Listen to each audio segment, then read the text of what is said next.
जिंदगी के जंग को जीतना हो तो हौसला सबसे ज़्यादा जरूरी होता है और काशी की बेटी आस्था इस हौसले की मिसाल है। 34 वर्ष आस्था की उम्र है। आस्था एक जेनेटिक डिसऑर्डर से जूझ रही हैं। शरीर में लगभग 100 से ज़्यादा हड्डियां टूट चुकी हैं। 13 सर्जरी से वो गुजर चुकी हैं, लेकिन फिर भी वो हार नहीं मानती, बल्कि पूरे ईमानदारी के साथ, जज्बे के साथ अपनी ज़िंदगी को जी रही हैं और सभी के लिए प्रेरणा बनी हुई हैं। आस्था वाराणसी के भेलुपुर क्षेत्र की रहने वाली हैं। आस्था ने 12th की पढ़ाई पास की।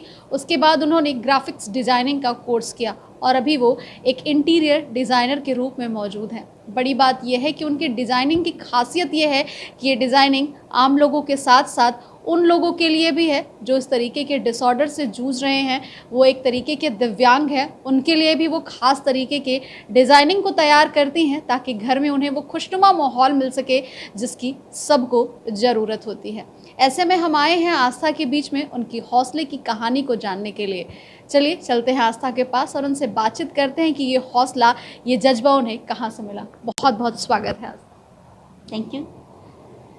इतना हौसला, इतना जज्बा कैसे? मेरी मॉम से। आप एक बेटी हैं, मैं भी एक बेटी हूँ, तो आप समझ सकती हैं कि एक माँ अपनी बेटी की लाइफ में क्या रोल प्ले करती है। और मेरी मॉम तो मेरे साथ कुछ ज़्यादा ही कनेक्टेड है, क्योंकि बचपन से लेकर आज तक वो मुझे वैसे ही टेक केयर करते आ रही हैं जैसे एक मदर अपने न्यू बॉर्न का करती है।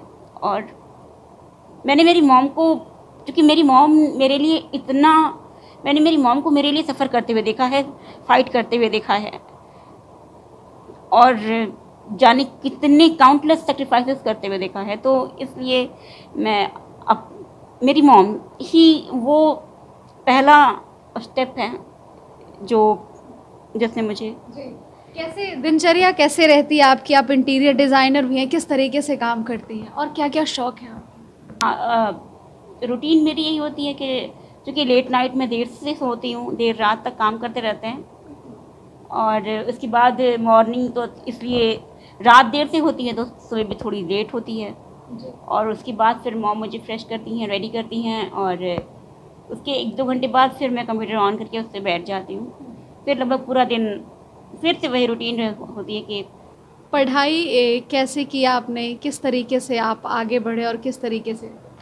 जो प्राइमरी एजुकेशन है वो तो मैं, चूँकि 9 साल की एज तक मेरी मम्मी के साथ रही थी, मेरी मम्मी के स्कूल में, तो वहाँ पे प्राइमरी एजुकेशन, चाहे मुझे फ्रैक्चर हो, चाहे जैसे भी, मॉम थोड़ी बहुत मुझे पढ़ाई खुद ही पढ़ाती थी, क्योंकि मेरी मॉम वहाँ प्रिंसिपल थी।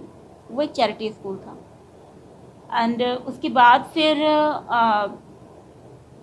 जो सेकेंडरी एजुकेशन भी मेरे मॉम के स्कूल से ही हुई मेरी। पर ये था कि 9 साल के बाद मैं यहाँ आ गई थी अपने पापा के पास।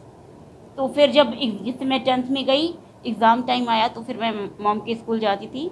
वहाँ से फिर मेरा एग्ज़ाम कंप्लीट होता था, और फिर 1 महीने 1.5 महीने वहाँ रहने के बाद 2-3 महीने मैं फिर से यहाँ वापस आ जाती थी। इस तरह से मैं एग्ज़ाम देती थी। और इंटीरियर कोर्स कैसे पूरा किया? तो एक तो था जो मैंने मल्टीमीडिया इंस्टीट्यूट से किया था, वो 3 इयर्स का कोर्स था, वो डिप्लोमा कम ग्रेजुएशन आप उसे कह सकते हैं। वो था जो मुझे जिसने मुझे एक ग्राफिक आर्टिस्ट और एक 3D आर्टिस्ट के रूप में स्टेबल किया। एंड उसके बाद फिर चूँकि मुझे रियलाइज़ हुआ कि एक्चुअली में वहाँ पे भी मेरा करियर नहीं बन पाएगा, क्योंकि मेरे पास मेरे दोनों हाथ भी नहीं हैं काम करने के लिए। तो फिर मैंने अपने आप को इस तरफ टर्न किया, इंटीरियर डिज़ाइनिंग की तरफ। तो अभी कैसे लोग आपसे जुड़ते हैं? किस तरीके के ऑर्डर आपके पास आते हैं? फ़िलहाल तो मैं सिर्फ अभी वाराणसी के क्लाइंट्स के लिए काम कर रही हूँ। They are really great people, and उन लोगों ने मुझसे खुद ही कांटेक्ट किया था। जी। आपको जानवरों से भी प्रेम है? किस तरीके से वो प्रेम है और कैसे उनका साथ आप देती? मैम, मैं पिछले 6 सालों से इंडिविजुअली एनिमल्स की हेल्प कर रही हूँ। जी। मैम, पहले मैं बनारस के एनिमल्स के लिए वर्क नहीं कर पाती थी, क्योंकि मुझे बनारस में कोई एनिमल लवर्स हैं भी या नहीं, या कोई लोग इस फील्ड में हैं भी या नहीं, मुझे बिल्कुल नहीं पता था। तो मैं पुणे, बॉम्बे, दिल्ली जैसी सिटीज़ के एनिमल्स के लिए वर्क करती थी, उनका रेस्क्यू करवाना, इस तरह की चीज़ें मैं करती थी। फिर उसके बाद मुझे धीमे धीमे जब मेरे कॉन्टैक्ट्स ग्रो किए, तो मुझे यहाँ के एनिमल लवर्स के बारे में भी पता चला। तो फिर अब बेसिकली मैं ना मेरा पूरा फोकस यहीं के लिए है। जी, बिल्कुल। देखिए, ये आस्था थी हमारे साथ, जिन्होंने बताया कि किस तरीके से उन्होंने अपनी जर्नी को आगे रखा और किस तरीके से वो अभी भी इंटीरियर डिज़ाइनिंग से जुड़ करके काम कर रही हैं। अभी उनकी माताजी भी हमारे साथ हैं, हम उनसे भी बातचीत करते हैं। कितना हौसला है आप में, किस तरीके से बच्ची की देख रेख करती है? हौसला मेरे अंदर नहीं है, हौसला तो मेरी बच्ची के अंदर है, जिसे हमको मिलता है और मैं करती हूँ। बहुत सामाजिक ताने सुनने पड़े होंगे, किस तरीके से पढ़ाया लिखाया और डॉक्टरों का क्या रवैया रहे? देखिए, डॉक्टर्स तो हमें छोड़ दिए हैं।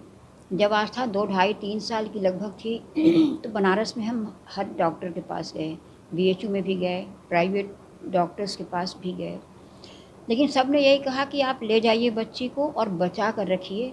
जब सेकेंडरी ग्रोथ में बच्ची पहुंचेगी तो हो सकता है कि उसकी हड्डियां मजबूत कुछ हो जाएं, लेकिन ऐसा कुछ हुआ नहीं और उन्होंने हमें छोड़ दिया। कैसे हम बचाएं उन्होंने ये हमें नहीं बताया।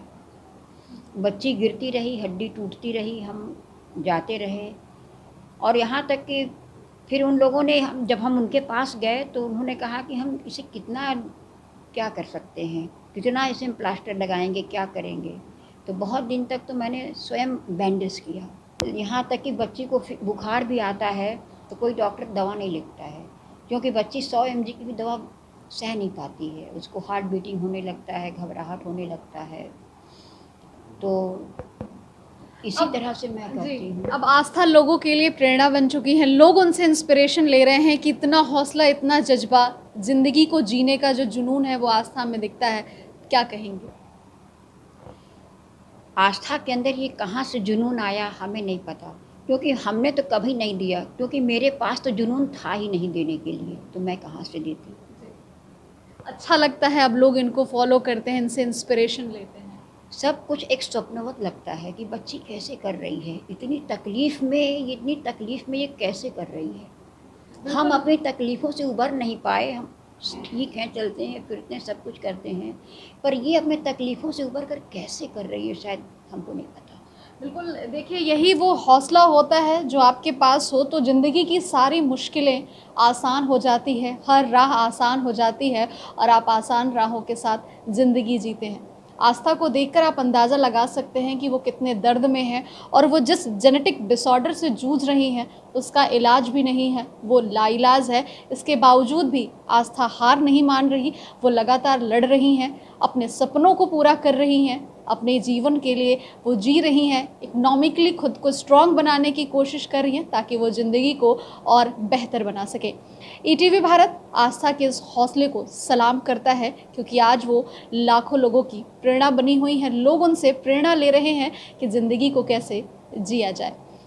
तो ये कहा जा सकता है कि वाकई यदि आपके अंदर जीत का जज्बा हो, यदि आपके अंदर वो पैशन हो, तो निश्चित तौर पर आप दुनिया की हर जंग जीत सकते हैं और आस्था इसकी मिसाल है। प्रतिमा तिवारी, ईटीवी भारत, वाराणसी।